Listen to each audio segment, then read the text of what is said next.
Son las 8 de la mañana, las 7 en Canarias.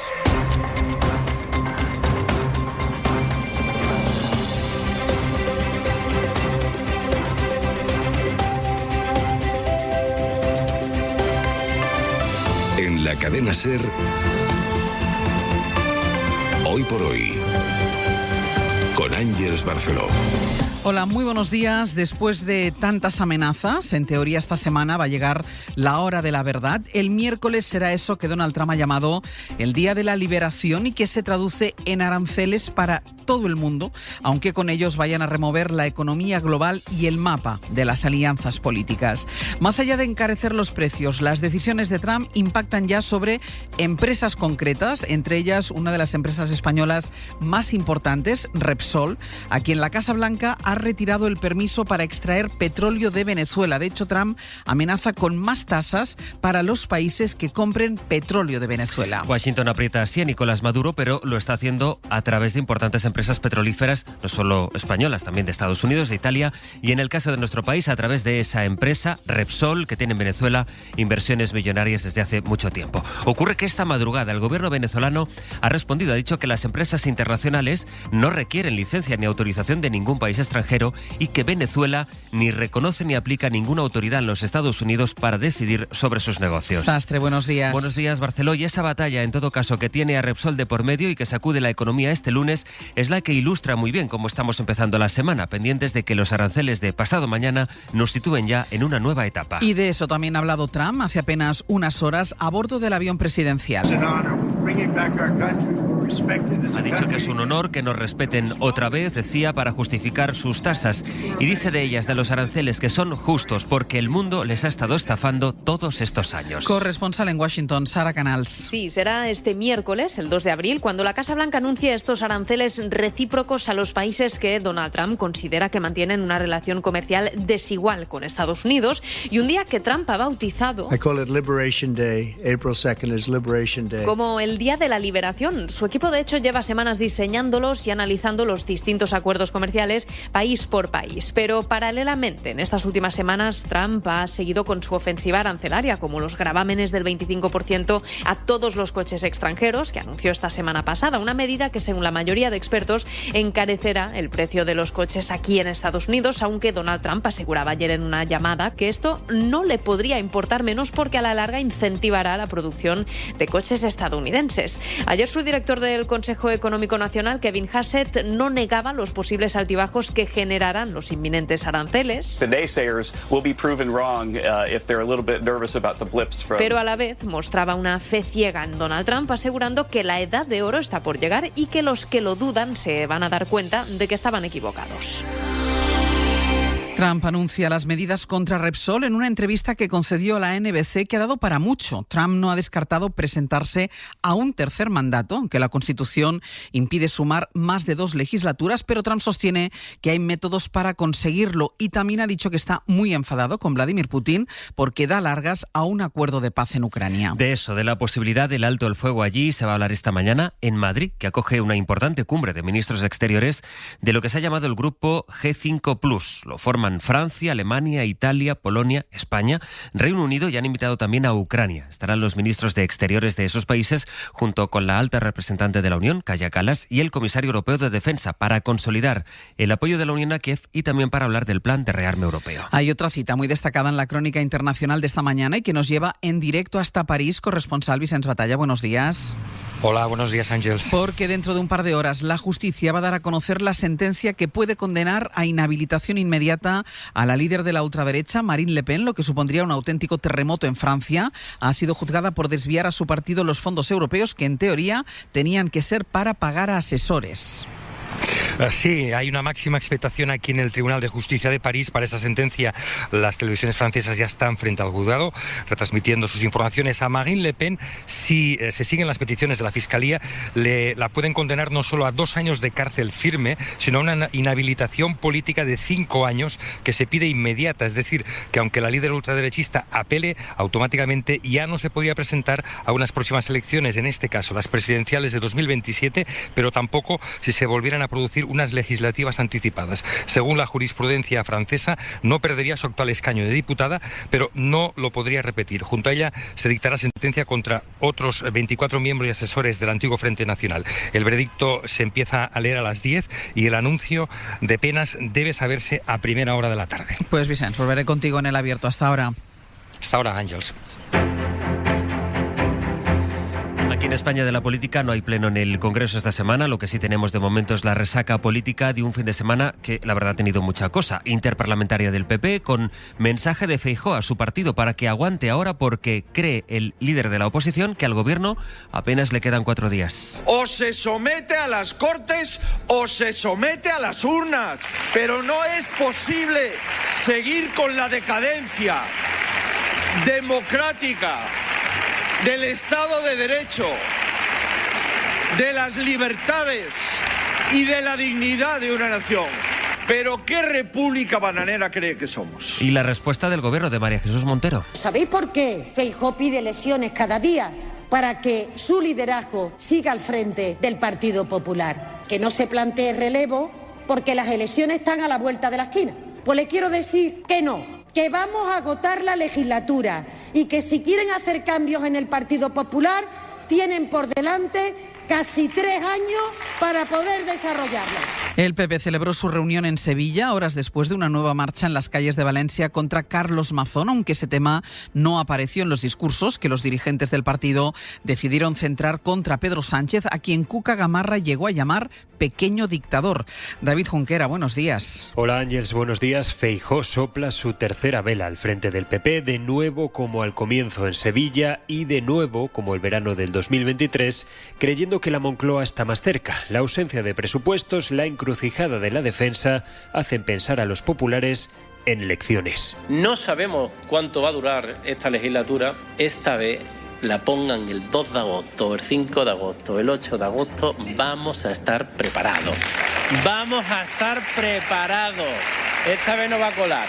Juanma Moreno resume el sentir del PP y Feijóo da por hecho que esta vez sí toca. Llegaremos un poco más tarde, pero llegaremos bien. No renunciaremos a nuestros principios, ni a nuestro compromiso, ni a nuestro programa votado en las urnas. El líder popular critica a Sánchez por gobernar de espaldas a las cámaras y se pregunta qué tipo de república bananera cree que somos. Todo en un fin de semana de celebración sin varones. La ausencia de Mazón en el auditorio y en los discursos permitió al PP evitar temas espinosos como los pactos contables con Vox y dedicarse a disparar sus ilusiones.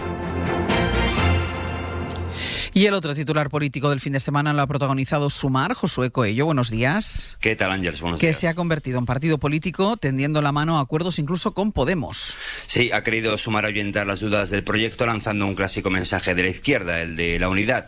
Sin mencionarlos, pero dirigido hacia Podemos, Yolanda Díaz ha vuelto a pedir que avancen juntos ofreciendo recetas que los morados exigen como son autonomía o primarias. La gente no quiere que pensemos igual.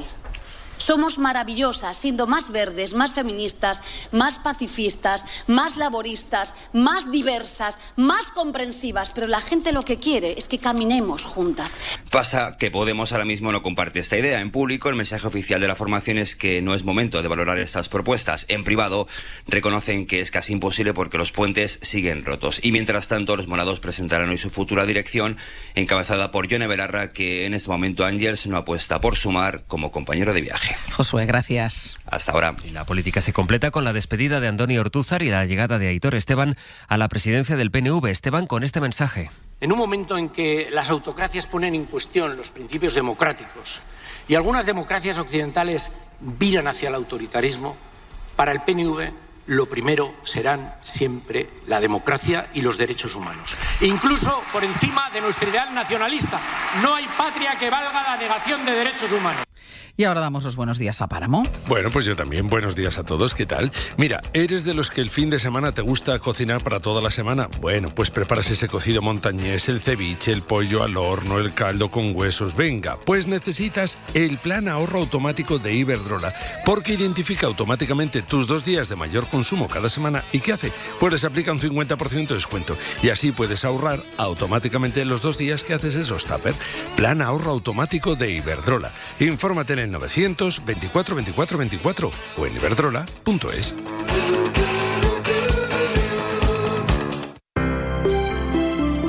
Buenos días. En el sorteo del sueldazo del fin de semana celebrado ayer, el número premiado con 5.000 euros al mes durante 20 años y 300.000 euros al contado ha sido 67.717. Serie 54.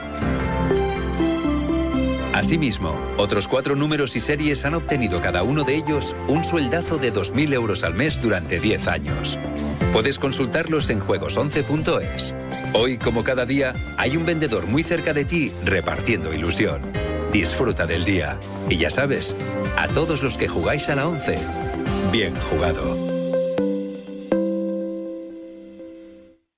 Soy Carlos Arguiñano. Recuerda, el ahorro entra por la cocina, también con el pescado fresco. Filetes de bacalao por 4,59, ahorras un 21%. Y con Lidl Plus pulpo cocido por 6,69, ahorras un 32%. No aplicable en Canarias. Lidl, marca la diferencia. En la cadena SER, Hoy por Hoy, con Ángeles Barceló.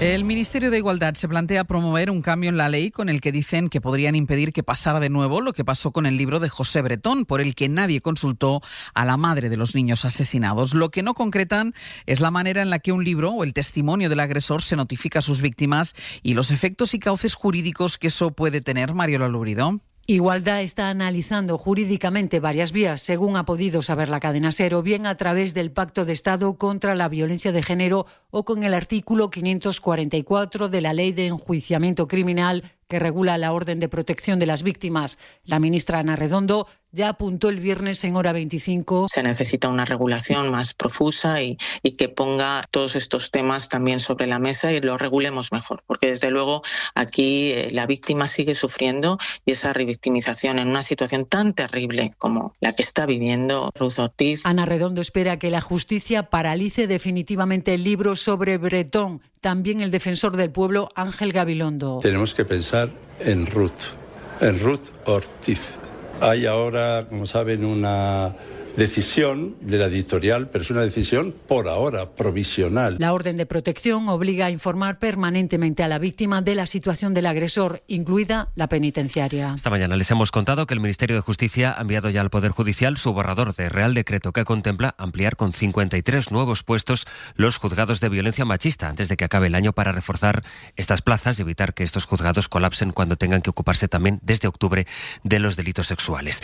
Lo que ha estado también en el debate estos últimos días ha sido la sentencia del Tribunal Superior de Cataluña que anuló la condena a Dani Alves y de la que habló el sábado la vicepresidenta del Gobierno, María Jesús Montero. ¡Qué vergüenza que todavía se cuestione el testimonio de una víctima y se diga que la presunción de inocencia está por delante del testimonio de mujeres jóvenes, valientes, que deciden denunciar a los poderosos, a los grandes, a los famosos? Cuca Gamarra respondió que lo que es una vergüenza son los ataques del Gobierno a los jueces, y el alcalde de Badalona, también del PP, Xavier García Albiol, dijo que estas declaraciones de Montero son propias, todo esto es textual, lo puso en sus redes sociales, de una analfabeta y que la mezcla de ignorancia, poder y soberbia es explosiva.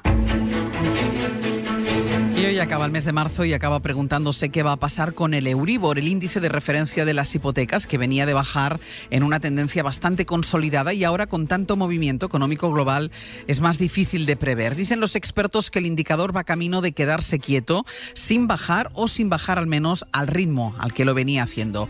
Jordi Fábrega. La evolución del Euribor ha entrado en una fase de mucha volatilidad y ya no sigue la clara tendencia a la baja que vimos durante 2024. Ahora alternan meses de subida y otros de bajadas. Marzo es de los últimos, porque el indicador que determina la cuota de la mayoría de préstamos en España ha bajado muy ligeramente, pero ha bajado hasta el 2,4%, que es su nivel más bajo en 19 meses. ¿Cómo se traslada esto al coste de las hipotecas? Si miramos la cuota de una hipoteca de 150.000 euros a 25 años con un tipo de interés de 1 punto sobre el Euribor, la factura final de mes nos bajará prácticamente 110 euros. Eso en el caso de que nuestra cuota la renovemos una vez al año. Si renovamos cada 6 meses, también nos beneficiaremos de una bajada, pero algo menor, de 43 euros. De cara a los próximos meses, los expertos prevén una estabilización del Euribor, que de bajar lo hará mucho más lentamente.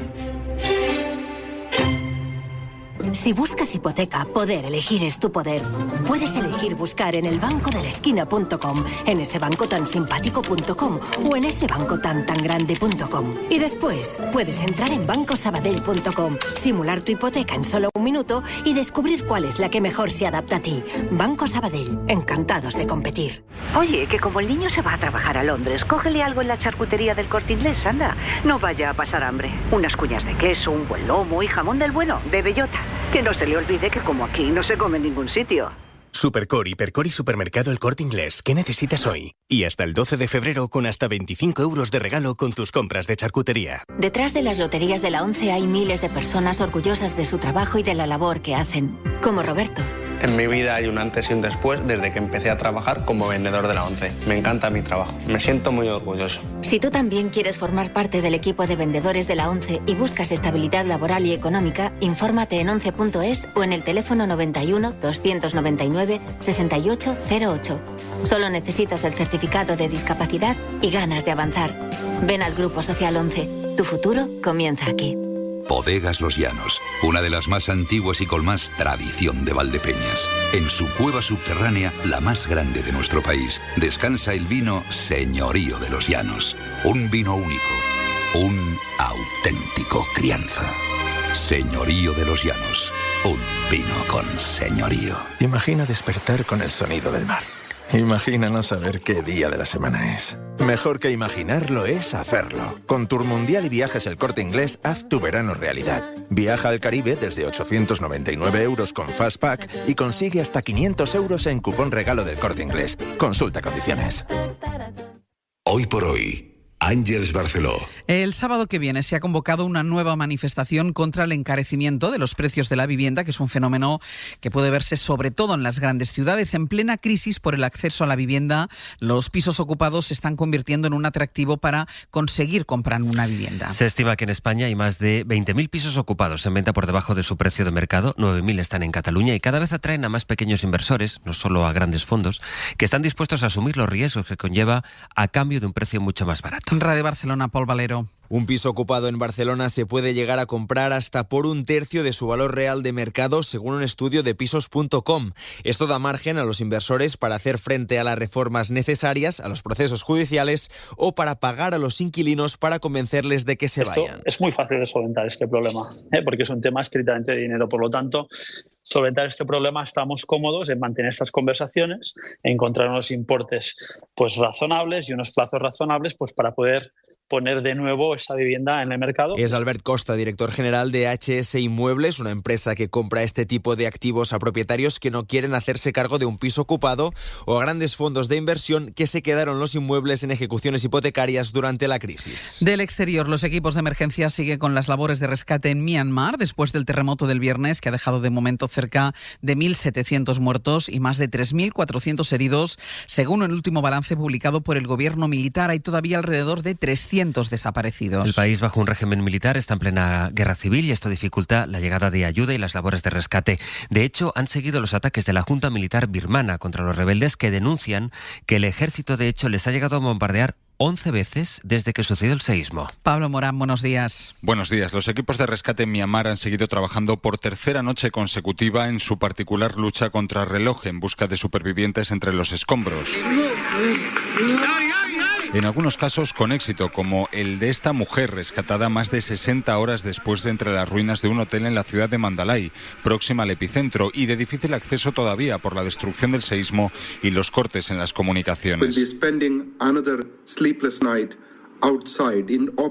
Allí son miles las personas que siguen a la intemperie después de perder sus casas o por miedo a las decenas de réplicas que todavía se perciben en la zona, tal y como explica en la SER desde la zona Uni Krishnam, en nombre del Comité de Emergencia Español movilizado para el envío de ayuda. A esta situación se suman los ataques que la Junta Militar birmana sigue dirigiendo contra las zonas controladas por los grupos rebeldes con los que está enfrentado desde el golpe de 2021 que les aupó al poder y que también están dificultando el despliegue de los equipos humanitarios.